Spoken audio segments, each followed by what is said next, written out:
Welcome to the bird media. నేను మీ పవన్ కృష్ణమూర్తి. ఎడ్డం అంటే తిట్టవండం, నేను పట్టుకున్న కుందేలు కాళ్లే లేవండం, ఇక మతానికి అడ్డం మతానికి ఎదురు మంచానికి అడ్డం ఏదో పాత చెప్తారు కదా, అలాగే ఉంది. లడ్డు కల్తీకి సంబంధించి వైఎస్ఆర్సీపీ వాళ్ళు, వాళ్ళ సానుభూతి పరులు ఒక సెక్షన్ ఆఫ్ మీడియా వాస్తవాల్ని వాళ్ళకి ఏ విధంగా అనుకూలంగా వక్రీకరించుకుంటూ చేస్తున్నటువంటి ప్రచారం. అయితే లడ్డూలో నెయ్యి కల్తీ జరిగిందంటే అది ఫస్ట్ ఆఫ్ ఆల్ నెయ్యే కాదు, కెమికల్స్ అనేది మాట్లాడుకున్నాం. సింథటిక్ ఘీ అంటే నిన్న చాలామంది మిత్రులు కూడా సూచించారు, పవన్ సిబిఐ వాళ్ళ రిపోర్ట్ అనేది సిబిఐ ఏదైతే ఛార్జ్ షీట్ ఇచ్చిందో మరి ఎన్డీడీబీ రిపోర్ట్ని కూడా మెన్షన్ చేస్తారు కదా అంటే, ఈ క్షణం దాకా కూడా 600 పేజీల, మళ్ళీ చెప్తున్నానండి, సిట్ వాళ్ళ ఎగ్జిక్యూటివ్ సమరీని మీకు కళ్ళ కట్టినట్టుగా చూపించా. అందులో కంక్లూడెడ్, వాళ్ళు కంక్లూజన్కి వచ్చారు. 36 మందిని అక్యూజ్డ్గా అందులో చేర్చడం జరిగింది. Procurement officers, food safety officers, testing, అలాగే వైవి సుబ్బారెడ్డి, పిఏ చిన్నప్పన్న, డైరీ అధినేతలు ఎవరైతే ఉన్నారో వాళ్ళని అందరినీ కూడా నిందితులుగా ఫస్ట్ చేర్చారు. అంటే ప్రాథమికంగా పైన ఫస్ట్ ఫేజ్లో మనకు కనిపిస్తున్నటువంటి వాళ్ళని. ఇట్ డజంట్ మీన్ దట్ వెనకాల ఎవరూ లేరు అని కాదు కదా.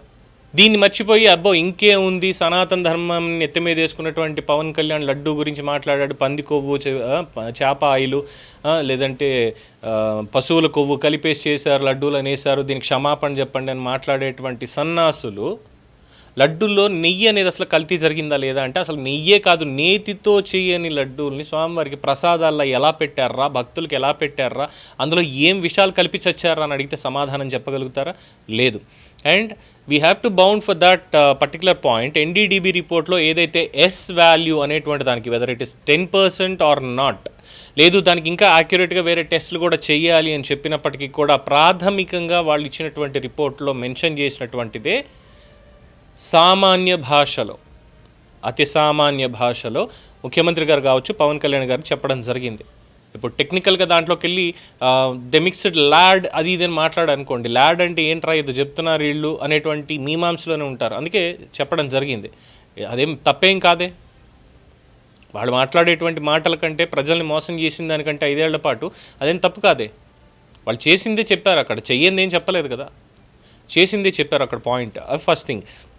So NDDB report and this ఏదైతే సిబిఐ వాళ్ళు ఇచ్చినటువంటి charge sheet, concluded charge sheet 01 అంటే పార్షియల్గానే ఉంది. ఇంకా ఫుల్ ఫ్లెడ్జ్డ్గా అడిషనల్ ఛార్జ్ షీట్స్ అనేవి దాఖలు అవుతాయి. ఎందుకంటే జగన్మోహన్ రెడ్డి గారు అక్రమాస్తుల కేసు తీసుకోండి, ఒకసారి ఎఫ్ఐఆర్ నమోదైంది. ఎఫ్ఐఆర్లో వాళ్ళు కూలంకషంగా ఏదైతే మెన్షన్ చేశారో, ఎఫ్ఐఆర్ నమోదు చేసి విచారణ చేశారో, విచారణ చేసి ఎఫ్ఐఆర్లో నిందితులుగా ఎవరినైతే పేర్కొన్నారో వీళ్ళందరికీ సంబంధించి వాళ్ళ పాత్ర ఏంటి, పరిధి ఏంటి, ఏమేం జరిగింది, ఇవన్నీ మెన్షన్ చేస్తూ పెట్టినటువంటిది ఛార్జ్ షీట్ అవుతుంది. దానికి అడిషనల్గా ఉంటాయి అంటే ఫర్దర్గా ఇంకా దానికి సంబంధించి ఉంటాయి. జగన్మోహన్ రెడ్డి గారు అక్రమాస్తుల కేసులో 11 ఛార్జ్ షీట్లు నమోదు చేశారు. అంటే అందులో ఇంకా ఎంతమంది నిందితులు ఉన్నారు అనేది. సో పైన పర్టికులర్గా 01 అని మెన్షన్ చేయడం అంటే ఇక్కడ అర్థం చేసుకోవాలి, సిబిఐ వాళ్ళు ఇచ్చినటువంటి ఛార్జ్ షీట్లో అది ప్రథమ భాగం మాత్రమే అని.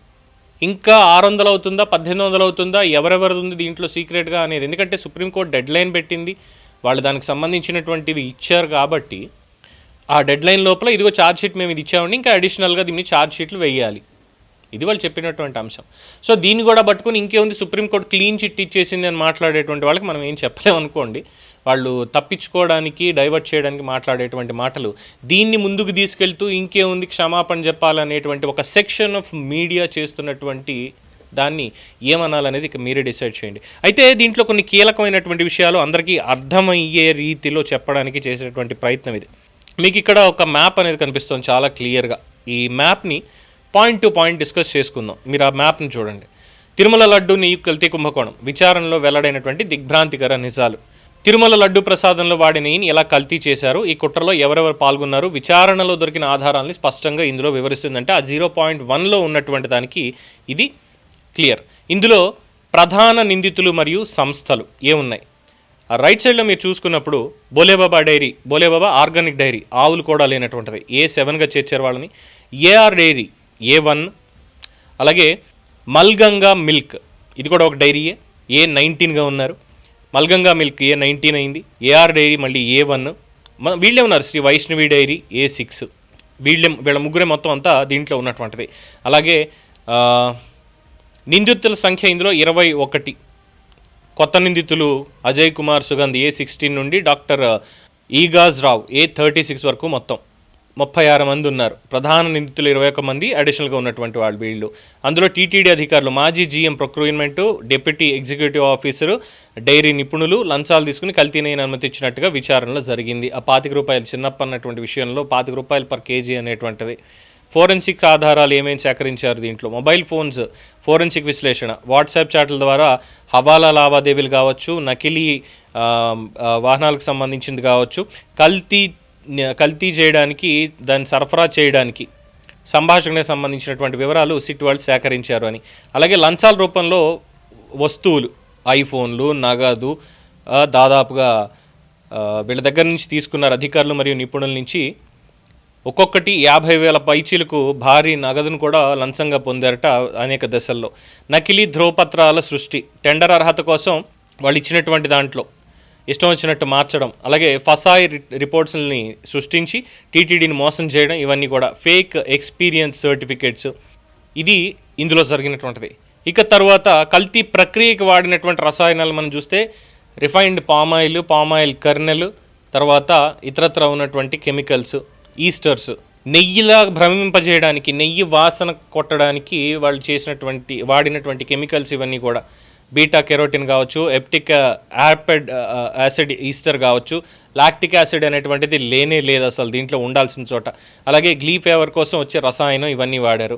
బోలేబాబా డైరీ నుంచి సుమారు 57.56 లక్షల కిలోలు పామాయిల్ వాడి 68.17 లక్షల కిలోలు కల్తీ నెయ్యిని, దాదాపుగా 251,53 లక్షల రూపాయలు అప్రాక్సిమేట్గా సృష్టించారు. దాన్ని టీటీడీకి పంపించడం జరిగింది. ఇందులో అజయ్ కుమార్ A16 కెమికల్ సరఫరాదారు, Sugandh oils and chemicals, K Chinnappanna A24 మాజీ చైర్మన్ PA లంచాల వసూళ్లు మరియు జోక్యానికి సంబంధించి, అలాగే పి జగదీశ్వర్ రెడ్డి A28 మాజీ జీఎం ప్రొక్యూర్మెంట్, నిర్లక్ష్యం మరియు కుట్రపూరితంగా చేశారు అనేటువంటి దానికి. ఇక doctor Harinath Reddy A31 director గోశాల, టీటీడీ గోశాలకు సంబంధించినటువంటి డైరెక్టర్, తప్పుడు తనిఖీల నివేదికలు అని చెప్పి ఈ పార్ట్ 1లో ఉన్నటువంటి కొన్ని విషయాల మీద ఇచ్చినటువంటి వాస్తవాలు ఇవి. చాలా క్లియర్ కట్గా ఏం చేశారనేటువంటి తెలుస్తోంది. ఇక చాలామంది అపోహపడుతున్నారు ఏంటంటే ఇంకేముంది సిట్ రిపోర్ట్లో అసలు ఏమీ లేదని. To be frank to say, కోర్టుకు వారు ఏదైతే సబ్మిట్ చేశారో సీల్ డాక్యుమెంట్, ఈ రోజుకి ఈ క్షణం దాకా కూడా ఆ డాక్యుమెంట్ అనేది బయటికి రాలేదు. ఏదర్ సిబిఐ వాళ్ళ ఆ ఎగ్జిక్యూటివ్ సమరీకి సంబంధించినటువంటి స్లిప్ ఒక్కటే మనకు బయటకు వచ్చింది కోర్టులో సబ్మిట్ చేసినట్టుగా తప్ప, దానికి సంబంధించిన ఆ 600 పేజీల రిపోర్ట్ అనేది ఈ క్షణం దాకా బయటికి రాలేదు. బయటికి రాకుండానే ఇంకేముంది తేల్చేసిందని ఏదైతే ఫేక్ న్యూస్ని ప్రచారం చేసుకుంటున్నారో, రేపన్న రోజు దాని మీద కూడా కేసులు నమోదయ్యేటువంటి అవకాశం ఉంది.